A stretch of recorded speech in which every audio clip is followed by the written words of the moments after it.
Okie doke. So I was looking for some tutorials just on how VFC M4 style bolts come apart so that I can fit the NPAS in.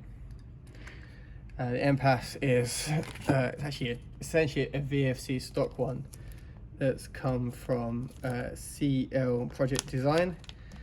You can buy them on the site. I'll put a link below. Called GBBR parts. Very odd website, not very well done, but however they do at least have these parts. If you can't order it from them, so I take it out of the packaging so you can see it, then you can almost certainly order these direct from VFC. Just have a look for what the part number is, because that's all they are. They're just VFC adjustable valves. People call these all sorts of things, call them rocket valves, call them NPASs, whatever. What does it matter? It's an adjustable thing that increases and decreases your FPS. So anyway, this is the bolt that come out of my it's my 733 over here, because I'm a basic bitch who wants to pretend he's in like hooked down. So when it comes assembled, so when you when you take it out, it's a pain in the ass to disassemble. So actually I'll put one of the screws back in. In fact, you know what? I'll put both screws back in to show you. Oh shit! Well, it would if I can work out Allen keys with the camera on. At the moment you start filming something, you just become incapable of doing anything. Like if someone's watching me at work do Excel stuff, I like completely forget how to use computers. Anyway, so I'll leave one screw out. The reason why is because it's threaded to shit. And the reason for that is basically you have to remove this holder, which I'll come to in a second, and then you slide the nozzle out, right? But when it comes from the factory, VFC glue these things to shit. It's not even Loctite, it's glue. And to make things even worse, they are 2.65 millimeters, right? So a 2.5 Allen key like just slips. It's a pain in the ass. My recommendation is take the C-clamp off this back bit so you can slide the nozzle out as far as you can, and hold it over a propane stove or anything that emits heat, right? But you just want to be careful not to melt the end of your nozzle that's still in there. So keep the flame as localized to that as you can, and that basically heats up the glue, so eventually you can turn it. One of them came out okay, the other one was being a little bitch and it threaded, so I ended up jamming a screwdriver tip in there and just praying to God.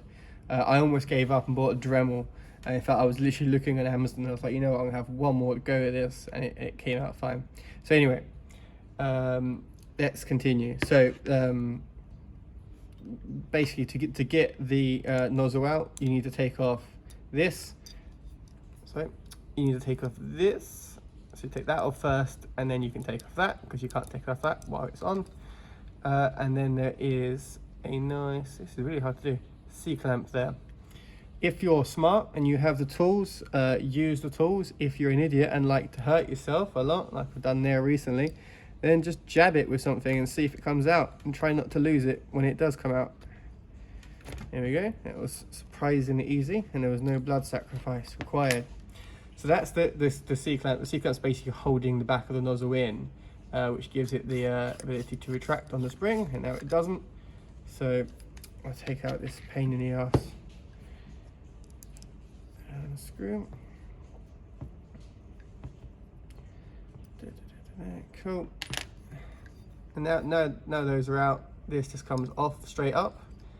Can be a bit of a pain, so apply some force if necessary. There we go. And now you've just got this bastard to come out. It just kind of like pivots forward. And once you got that, out comes your nozzle, and you can shove this somewhere for now. Don't lose your shit. Don't lose C-clamp, right? I dropped it on the floor first time I did this. Don't recommend going over the floor to have a look for it. Now to take out, so what you need to do, you need to separate this so you can get inside where the rocket valve goes and where the stock one is currently. Another point to mention is, sorry, if you have this absolutely stock and you haven't taken off the restrictor disc, there will be like a silver thing there. That's the restrictor disc, and that's a pain in your ass, and that thing fucks up all efficiency of your gun basically. So you can follow these same steps to take out the restrictor disc, because you need to open this as well to take the restrictor disc out. Yeah, fuck restrictor discs. You should use the adjustable nozzles where possible. Now, to take this apart, there is, don't touch that grub screw. That grub screw is something to do with the structural integrity of the entire nozzle against what's going on in there. I just saw a comment saying don't touch that, so I have taken it upon me not to touch that. There is, however, a teeny tiny pin there. Cool. So you just take some kind of a punch. Again, I kind of wanted to do a video like this for ages, because when you watch normal videos, like, they've all got the proper tools. So I just kind of want to give the perspective of someone who doesn't have the proper tools and show what I use instead. And like the guide for idiots who don't have a toolbox at home full of cool stuff. Right, I use drill bits just because basically this end is essentially a punch anyway. So do your best to line it up and give it a punch out. Oh, my hammer's over there, so I'm going to use this for now. Cool, that came out and it's there. You didn't lose it, so that's always good, because no one likes losing shit. Oh no, I got slight damage on my bolt. Who cares? Cool, so now you can just give it a nice tug. We will have a good tug on a Friday evening. There you go, comes out. The thing can come off, but you don't need to. You can just leave this together. But if it does come off, then you know that's where it goes. So it sits on the end. You can tell it's the right way up because that's on the bottom, and then that's like that. Yeah, makes sense. Cool. Inside of there is what you need, so you can give it a good old tap. Not a light tap, give it a whack. And out comes the standard one. Standard rocket valve. These standard rocket valves are powerful as shit. I chronoed mine at, it was like 2.5 joule. So yeah, don't run these in the UK, especially in the UK. Maybe in Europe or the US or whatever, but do not run these. And these are not adjustable at all.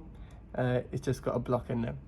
But you can see, like, the only difference between the two is that this one, if it focuses, just has a grub screw, and this one just has a plastic plug. So you probably could convert this if you really cared and didn't want to spend £10 from CR Project Design, or like $5, whatever it is, from VFC. Then you can always probably just put a grub screw in there and be done with it that way. Anyway, I didn't. I ordered one. So, and then you just repeat the process in reverse.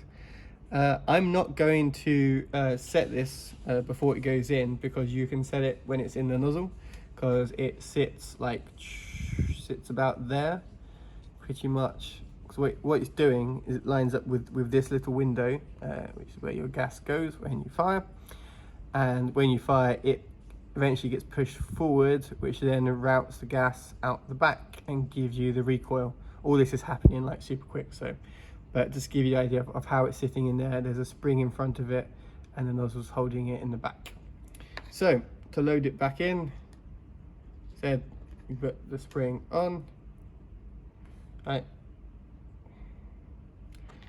and you want to keep it, remember, so this window, this is up, window. What you can do, you can be smart.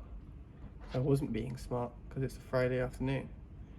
You can kind of like pre-assemble it almost, because that's how it's going to go in anyway, right? And then it should stay together as it goes in. Trying to do this on camera is definitely not easy. Give it a little wiggle. There we go, give it a wiggle. And it sounds like we're in. And you can, tell you what, you can test if you put it in correctly by, where's my fucking camera? There it is. Right, is this going to focus? Yeah, you can see it.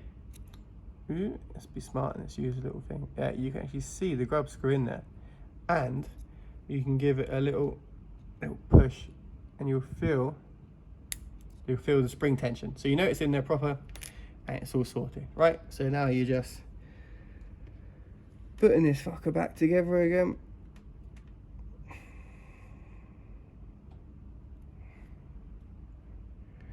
Filming in basement. Lighting is not good, so I'm just using my iPhone light, so sorry if it looks like shit. Just use whatever you have available to get that punch back in. I'm literally just using parts of the gun to force it back in. Cool. It's in, it's looking flush because we don't want that disrupting any flow of the nozzle. Cool. First time I did this, I forgot to put the C-clamp on and it actually still fired fine. And I was like, oh, it sounds a bit sluggish. Why is the nozzle not retracting? Because I didn't put a C-clamp on. Right, so that's in there. And actually, when to adjust the nozzle, look at that, the camera actually does it quite well. To adjust the nozzle, you take a 1.5mm Allen key and you shove it in there. And until the male and the female part interact. Is that doing it there? No, it's not. I've missed. It is. There we go.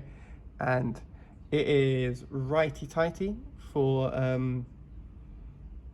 you know what, I can't remember, so please don't quote me on that, if it's right to increase or left to increase. I'm pretty sure it's righty-tighty is to increase the FPS and lefty-loosey is to decrease the FPS, but give it a go yourself. Just make sure when you're doing it that you have actually got your Allen key in the grub screw, because if you shove it down the side like I was doing there, because looking through this camera it's not very easy to do, you just kind of jam it into the spring, it doesn't do anything. You'll be able to feel it. It feels like turning a screw, right? Cool. So you guys shouldn't need a guide on how to put this thing back together, but I'll do it anyway. So I'm happy that's in there. That's going in the wrong end because I'm an idiot who's not used to AR platforms. While I'm doing this, I'm just going to give it a bit of grease because I'm going to do that anyway. I'd rather have it all done now. I don't have the best grease in the world. It's just some fucking Abbey gun grease. But it should help it stay nice and lubed. You don't want any grease coming near this fucker. You don't want any grease coming near this fucker because then it's going to go in your hop, not in front either. So just kind of on the surfaces where it's going to run. I use a finger because I'm an absolute barbarian. I don't have this little, oh, got a nice little grease brush. No, that is not how we roll. Cool. If you made it this far and you haven't muted me, good job. Because I know that I'm quite annoying. Yeah, so you know it's in because you can see this fucker's back through. And then you spend the next 10 minutes fucking swearing, effing and blinding that you can't get the C-clamp back on. But persevere. Oh no, that just bent my nail and that felt fucking lovely. I'm probably going to skip most of this shit.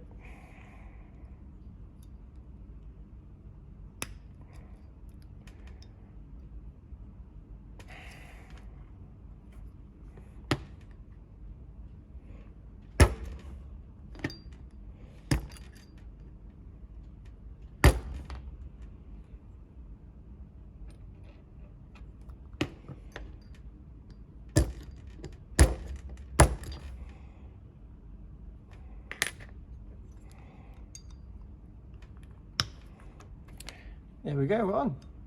You can even use this if you want. That actually worked quite well. Top tip, don't have greasy hands when doing that because it's not easy. You know it's in properly because it will retract as it's supposed to. bit of a, yeah, let's give it a bit of a, get that grease nice in there. Good. Not very snappy spring. It's not like my foul, which properly yanks it back, but hey ho, I think it does its job. There's no crap there. You put your the key thing back in, and then you secure the P thing with this thing.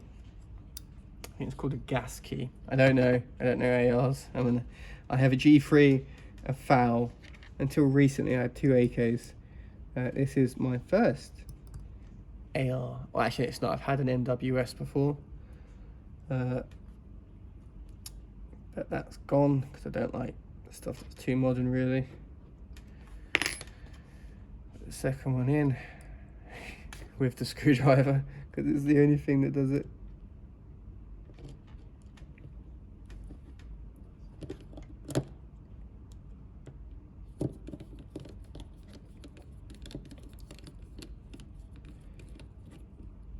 Yeah, that's pretty much, I mean, it's threaded, so it's just, it's there. That's the main thing, is it's there.